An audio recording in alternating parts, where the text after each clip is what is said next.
فیصل آباد میں پولٹری کاروبار تباہ، مہنگی فیڈ نے مرغی کے بھی فاقے کرا دیے۔ فارمرز نے مرغی کی خوراک کم کی، 40 دن میں تیار ہونے والی مرغی 55 دن میں تیار ہونے لگی۔ ماہرین نے معیار متاثر ہونے کا خدشہ ظاہر کر دیا۔ مزید بات کرتے ہیں اسی حوالے سے شراز بٹ سے۔ جی شراز، تفصیلات سے آگاہ کیجیے گا۔ سیکٹر کے حوالے سے بات کریں تو فیڈ یعنی مرغی کی خوراک اس حد تک اس کی کاسٹ آف ڈوئنگ بزنس یعنی پیداواری لاگت بڑھ چکی ہے کہ جو چوزہ تیار ہوتا تھا 40 دن میں اب وہ 55 دن میں تیار ہوتا ہے، یعنی اس کی کوالٹی میں بھی فرق ہونے لگا ہے اور تاخیر سے ہونے کی وجہ سے جو ہے وہ بزنس بھی بہت زیادہ متاثر ہو رہا ہے۔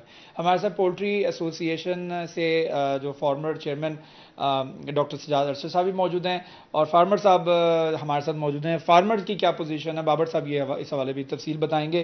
سب سے پہلے ڈاکٹر سجاد ارشد سے گفتگو کرتے ہیں اور جانتے ہیں کہ وہ پولٹری سیکٹر کے اس بحران کا ذمہ دار کس کو ٹھہراتے ہیں۔ ڈاکٹر صاحب بہت شکریہ۔ پولٹری سیکٹر میں سب سے بڑا فیکٹر جو ہے وہ سویابین ہے۔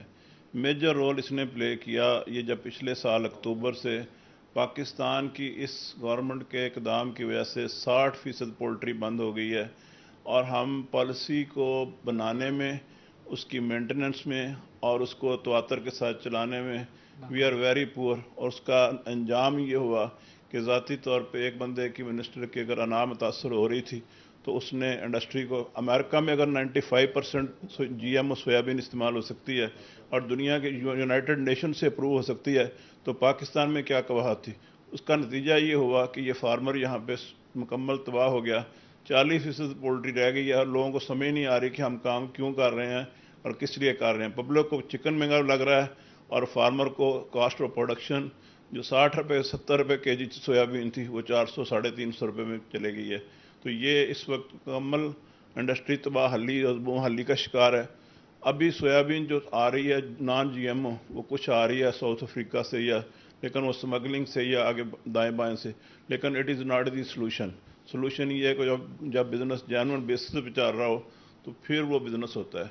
تو ابھی فارمر جو ہے وہ ہر بندے کی کیپیسٹی جو ہے کام کرنے کی وہ اس نے اپنی 50-60% کم کر لی ہے، اور جس کے پاس 10 فارم تھے وہ 4 چلا رہا ہے۔ ٹھیک ہے بابر صاحب، فارمرز کی کیا پوزیشن ہے اس وقت؟ فارمرز کس طریقے سے فور کاسٹ کر رہے ہیں سیکٹر کو؟ جی بھائی، جو پہلے 12 لاکھ تک ایکسپینس آتا تھا نا شیڈ پہ، تو اب وہ 18 سے 20 لاکھ ہو گیا ہے۔ اچھا، بجلی کا بل جو ہے وہ 4 لاکھ تھا، وہ 8 لاکھ ہو گیا ہے۔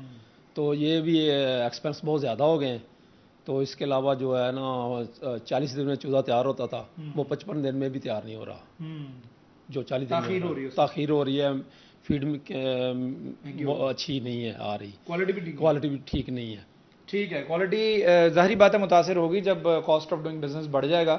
تو بہرحال اس وقت حکومت وقت کو یہ اپیل کی جا رہی ہے کہ اس سیکٹر کے اوپر توجہ دی جائے۔ غور طلب بات ہے کہ اس وقت جو یہ سیکٹر جو ہے وہ زبوں حالی کا شکار ہے، اس کی کیا وجوہات ہے اس کو فگر آؤٹ کیا جائے، ان کو مسائل کو حل کیا جائے تاکہ یہ سستی پروٹین جو ہے وہ عوام کی دسترس میں رہے۔ جی شراز بٹ ہمیں اپڈیٹ کر رہے تھے، بہت شکریہ۔